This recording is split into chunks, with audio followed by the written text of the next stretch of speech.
What is it with teens in the month of March? Not the one sulking in her room tonight while you watch this quality family program. No, I am talking dates on the calendar. March 13th, 2 years ago, that's when the bomb cyclone hit. March 17th in 2003, that's when 2.5 feet of snow began falling on the metro area. So while we tally how much there is to shovel out or sled down, our Marshall Zellinger is the guy who's always asking, what's this going to cost taxpayers?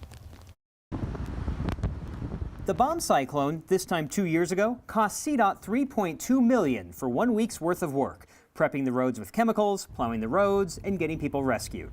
That's statewide, which makes Denver's number seem that much more eye-popping. $1.1 million for the bomb cyclone snow removal. Aurora got 6 inches of snow in mid-March 2019 and spent $437,000 on road treatment, fuel, and overtime. Compare that to the 2019 storm just before Thanksgiving.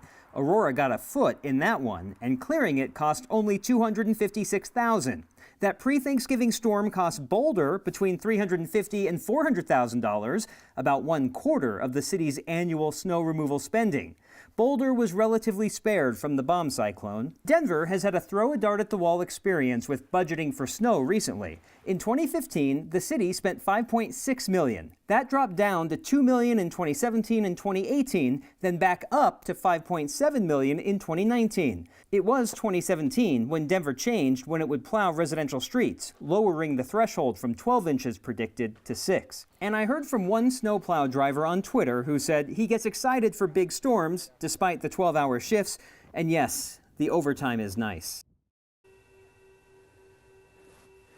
I just want to be clear that I don't sit at home saying, man, it's snowing outside. What should I do? Should I go play? No, I'm curious how much this costs every city in the state. But it is interesting to find out how you budget for something that is different every year. And when I'm curious from Denver, those numbers are vastly different.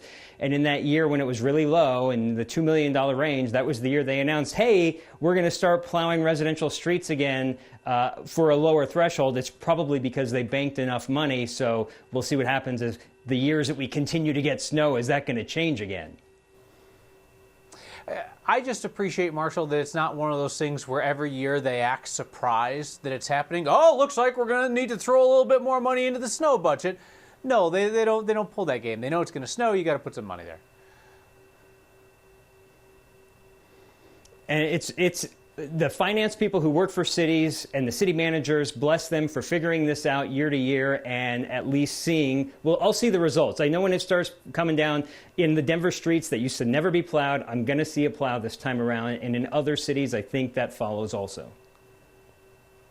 We know that you're a fun guy, Marshall. Nobody thinks that you're looking out your window at kids sledding and going, well, you know, if the sled costs $12 and the kid takes it on 100 runs a year for 3 years, the cost per slide is no. We know that's not you. That's just you at work.